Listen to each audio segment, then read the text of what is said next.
Hey guys, here watching football tonight. Eagles and the Giants. The Giants are in very rare form. The Giants are up at least 2 touchdowns right now. Scattaboo and Dart are doing amazing things. I never really thought I would be watching this type of game tonight, where the Eagles are being outclassed by the Giants. That is crazy to me. We're in the fourth quarter. Three and a half minutes to go. This is a big loss for the Eagles, and I think they're just coming off of a loss, if I'm not mistaken. Right? Let me check that out. Let's look at the Eagles' schedule. Giants have the ball right now.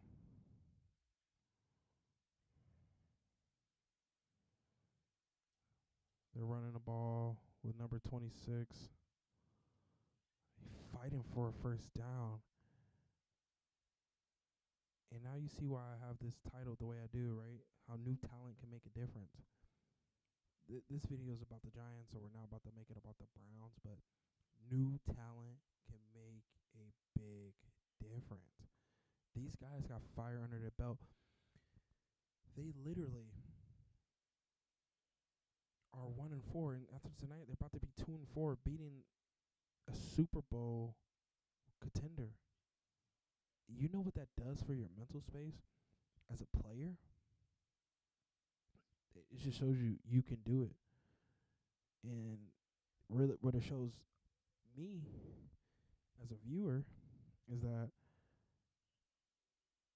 it's anybody's game.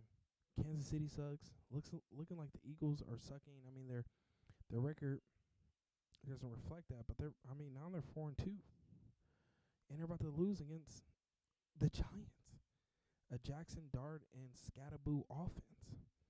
But these two have been looking very, very good tonight.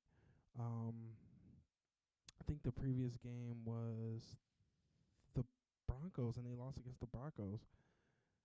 So the Eagles really got to get this together. And they're playing the Giants again on the 26th.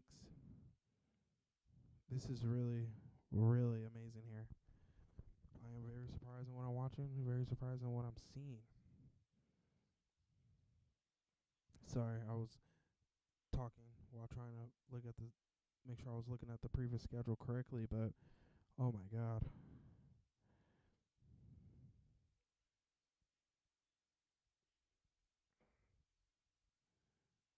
And they just plow their way on 3rd and 1 for the first down. This game is done. And that was a quarterback sneak. My God, man. 2-minute warning to go. 17-34. Who would have thought this? There's Scattaboo and Dart just dancing. Just dancing on the ops. It's crazy. Man, how y'all doing out there, though? I haven't live streamed in a while. For multiple reasons. I was not getting good people in my live stream. It wasn't really working for my mental health. So I had to change it up. And start doing other stuff. But I'm back now. And I hope to live stream more. I hope to do a lot of more stuff. But I'm just a regular guy, so I really got to pace myself in what I do, because I got real life to take care of. I need to be hitting the gym more than I am hitting the stream stuff, because at the end of the day, this stuff is fun, but we really got to focus on what matters, at the end of the day. Sometimes I felt like I put a lot of stock in some creative things, creative outlets, and not enough stock in the stuff that matters, like going to the gym, keeping a steady job, being a good person. Like, that's the stuff that matters. That's the stuff that is really going to make a difference in your life. It doesn't matter how much money you make. Those are the things that we need to be promoting. And that's a conversation like I have with myself. It's like, yeah, I gotta that's what I need to focus on. Don't get too caught up in trying to make it big, trying to make it famous. Let's get focused on, just being our best selves and the best human being. So that was a long way of saying just, I had to definitely take a step back from the stream because it wasn't doing anything for me at all. At all. You know what I just thought about too? Is I can share my screen, and we're getting better at this every time. Like, I'm revamping, redoing it. I need to make different templates for when I'm live streaming. Excuse me, for when I'm live streaming versus when I'm doing a monologue video that's like pre-recorded. So, yeah. So I mean, we're here, was watching the game, watching the Eagles game. I've been watching it here for a while now, and I have to say, man, they just took a knee. This is game over. That is so crazy to me. That victory formation at 159, This is the first back-to-back losses for the Eagles since 2023. First win in the last 9 division games for the Giants. My God, man. Like, the commentators are going to be talking about this game forever because people don't like the way Jalen Hurts and the Eagles play football. They did the tush push 4 times in this game, and people do not like that. They call it boring. They call it, illegal. It hurts people. Honestly, just think they don't like it because they found a way to win with it. But now the Eagles aren't winning with it. So now it feeds into what the haters have to say. My God, 50 seconds left.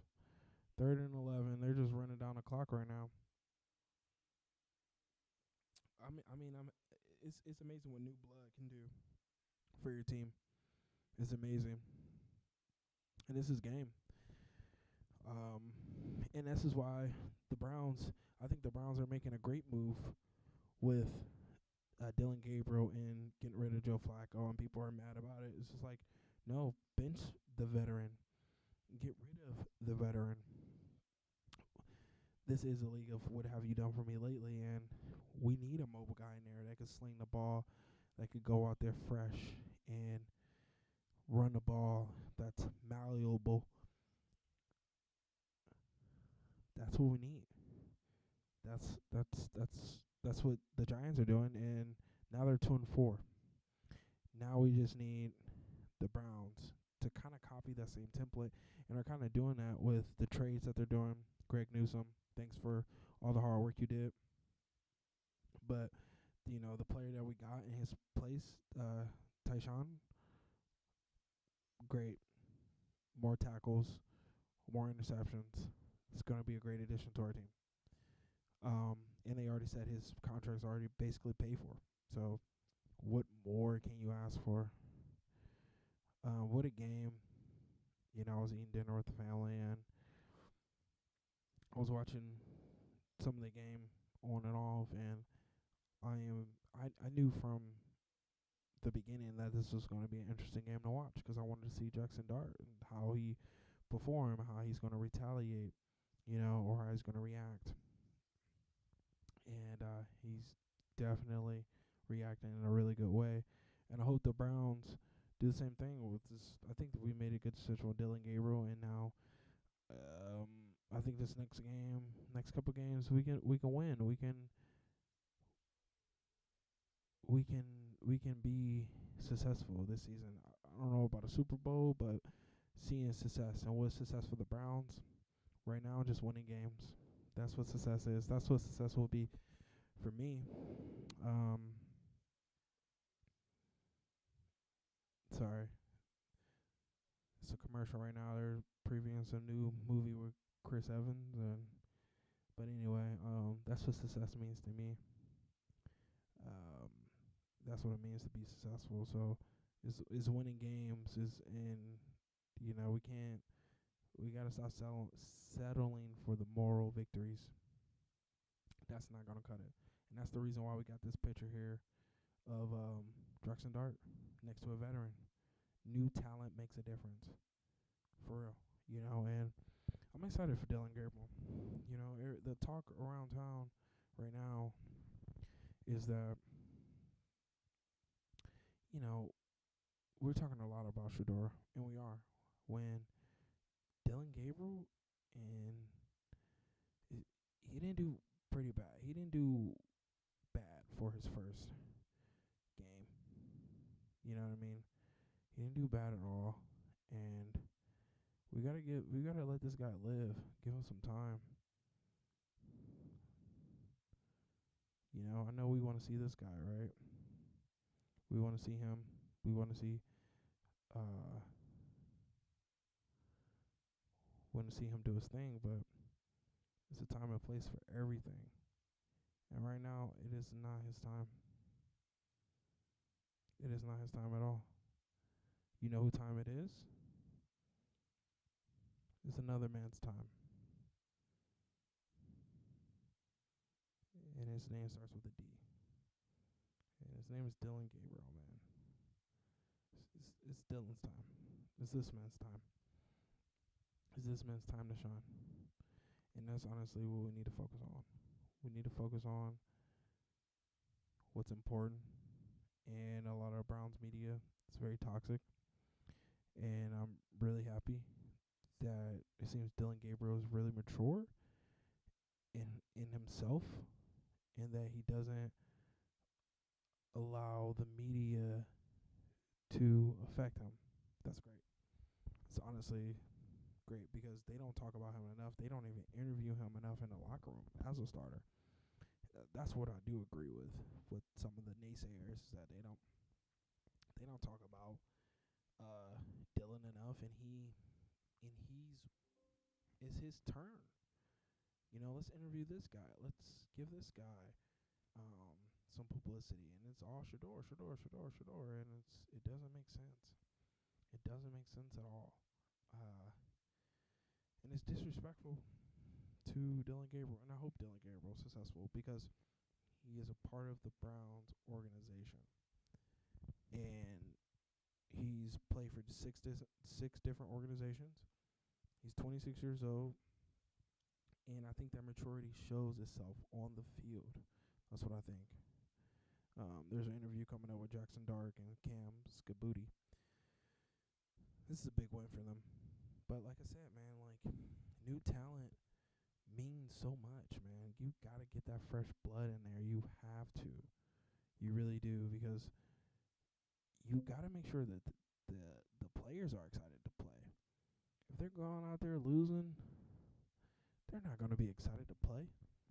Dylan Gabriel makes them excited to play. I mean, of course, they're respectful of Joe Flacco. Joe Flacco's a legend. They're not going to disrespect Joe Flacco. But the truth is that we got to move on, man. We got to move on. They say, all right, speaking of tonight's game, Saquon Barkley, 12 rushes. I didn't get to see the rest of the stats. Saquon Barkley didn't do a lot